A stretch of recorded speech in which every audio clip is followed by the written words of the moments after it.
আমার কাছে সে শিশু, আমাদের রাজনৈতিক এজ হলো 30। তারা তো জানে না যে অভিযোগটা কোথায় দিতে হবে, তাদের অভিযোগই রিসিভই হয়নি।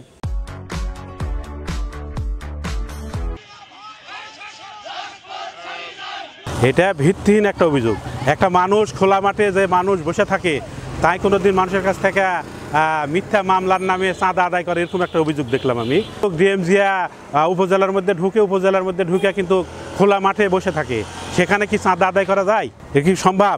যারা অভিযোগ করেছে 5 তারিখের আগ পর্যন্ত তারা কোনো অ্যাজমা রোগ ছাড়া কিছুই ছিল না। বিভিন্ন জায়গার যে ঢাকা ওই বগুড়া যা শুয়ে থাকতেছিল, বিএমপি আছে বলে এরকম কোনো আমার জানা ছিল না। সোশ্যাল মিডিয়াতে যে ডিএম জিয়া সম্পর্কে একটা মন্তব্য করা হচ্ছে, বাজে মন্তব্য করা হচ্ছে। এখন অ্যাকচুয়ালি ডিএম জিয়ার লেভেলটা অনেক উপরে। ওনারা যখন দেখছে যে না, ওনার সাথে দৌড়া দেওয়াও ধরতে পারছে না, তখন ঠিক একটা অপপ্রচার চালাচ্ছে তাকে নিচে নামার জন্য। কিন্তু আজকে আমরা যে প্রতিবাদ মিছিল করেছি, এটাতে প্রমাণ করার জন্য সমগ্র বাগমারার জনসাধারণ নেমে আসছে, রাস্তায় ছিলেন এটা প্রতিবাদ জানানোর জন্য। তিনারা কিন্তু 17 বছরে ওই আওয়ামী লীগের সঙ্গে আঁতাত করে প্রোগ্রাম করে ওই চেয়ারম্যানটাকে টিকে রেখেছিলেন। একটি কাগজ পাঠিয়েছিলাম, যে কাগজটাতে একটু আপনারা সই করে দেন যে আমরা পরবর্তী ওয়ার্ড কমিটিগুলো করব।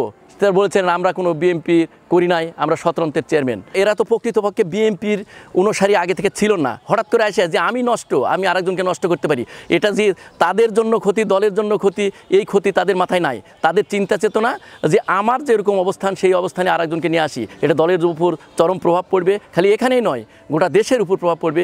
এর থেকে তিনাদেরকে ফিরে আসার জন্য এবং পিছনের সারিতে দাঁড়ানোর জন্য আহ্বান করছি। আমি 2018 থেকে 2024 সালের 22শে ফেব্রুয়ারি পর্যন্ত দায়িত্ব পালন করেছি সদস্য সচিবের। সেই সময় বর্তমান যারা অভিযোগ করছে, পত্রিকার মাধ্যমে যেটা জানতে পারলাম, তিনারা বিএনপির সঙ্গে আদৌ সম্পৃক্ত ছিলেন না আমার সময়ে। আমি মনে করি যে বাগমারাতে তৃণমূল থেকে যিনারা আছেন তাদের বিভাজন সৃষ্টি করতে তারা পারবেন না। আসলে অভিযোগ করে দলের নিয়ম নীতি সম্পর্কে কিছু জানে না, কারণ তারা তো ফ্যাসিস্ট আওয়ামী লীগ সরকারের সময় ছিল। যেমন আহ্বায়ক মোশাররফ হোসেন, সে নিজের ইউনিয়ন পরিষদের নির্বাচনে প্রার্থী ছিল। আমাদের কাছে ভিডিও আছে, 17.5 লক্ষ টাকায় সে আওয়ামী লীগের সাধারণ সম্পাদক তার প্রতিদ্বন্দ্বী আবুল হোসেনের কাছে বিক্রি করেছে। হাবিবুর রহমান জীবনে কোনোদিন বিএনপি করেছে আমার জানা নাই।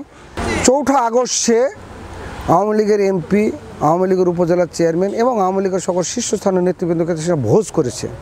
ওরা নিজেরাই বলে যে আওয়ামী লীগে যোগ দেওয়া আছে, ওরাই আবার বলে যে আওয়ামী লীগের বাড়িঘর আমি ভেঙে শেষ করে দিয়েছি।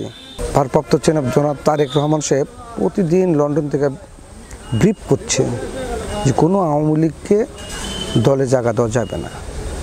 বিধায় কোনো আওয়ামী লীগের সঙ্গে যোগদান তো পরের কথা, কোনো আওয়ামী লীগের সঙ্গে আমরা সুসম্পর্কও গড়ে তোলার চেষ্টা করি না। এটা তো আমার জন্য কোনো ইমেজ নষ্টের বিষয় আসে না, তাদের অভিযোগই রিসিভই হয়নি। আমি যে জনপ্রিয় হয়েছি এই অভিযোগে সেটাই প্রমাণ করে।